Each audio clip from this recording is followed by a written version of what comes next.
essentially now you have the Khmer Rouge in Cambodia backed by China. You have Vietnam, which is backed by the Soviet Union. It's the shining yellow boy, shining yellow boy, shining yellow boy channel. So in the early 1800s, Vietnam, Thailand, huge expansive kingdoms. And who got stuck in between these two? The Khmer Empire. Vietnam found a Khmer leader to support. Thailand found a Khmer leader to support. And they essentially waged war like that because they wanted to sink their teeth into the area which is modern day Cambodia. And so who eventually wins out of this war was the Khmer leader backed by Vietnam. And so this is how Vietnam started sinking its toes into what is modern day Cambodia and the Mekong Delta area. Vietnam would eventually make these land grabs. And after French colonization, it solidified these borders. And this would remain undisputed until... Alright guys, so fast forward to about the 1970s. Vietnam is at war with America.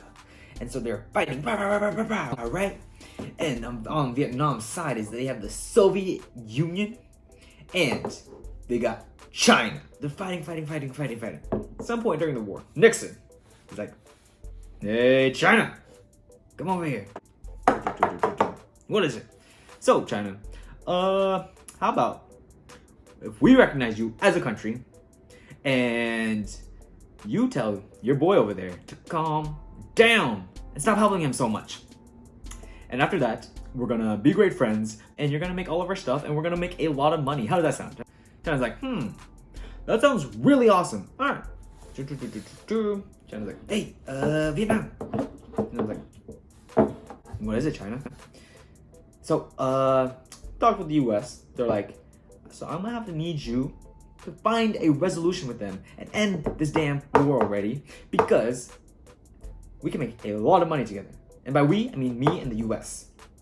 So, I'm gonna need you to calm down. Wait, what? What do you mean end the war? We need to defeat them. They're the enemy. What are you doing? Hey! I can make a lot of money. So, you calm down. And I was like, I hate you, China. Go away. Right?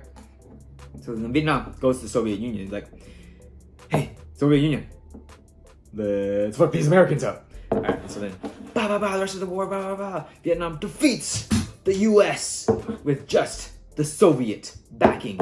And now, another important key, Vietnam got beef with China now. Dun dun dun. Alright guys, so now we're gonna bring it back to Cambodia. What's going on in Cambodia at this time now is Chinese communists were supporting a certain communist group in Cambodia. You may have heard of them. It's the Khmer Rouge. Essentially now you have the Khmer Rouge in Cambodia backed by China. You have Vietnam, which is backed by the Soviet Union. They are very afraid of the Vietnamese communists infiltrating their leaders into the communist Cambodian government. And this is actually very just like a repeat of what happened in the early 1800s. The Khmer Rouge is like kind of like jabbing at Vietnam. They're sending their troops over into Vietnam to start taking their land back because they also use the reasoning of Vietnam taking Cambodia's land way back in the day before French colonization, right? So they keep jabbing Vietnam with these kind of like border skirmishes, and Vietnam's like, hey, stop that! Which leads to things like the Ba Chúc massacre.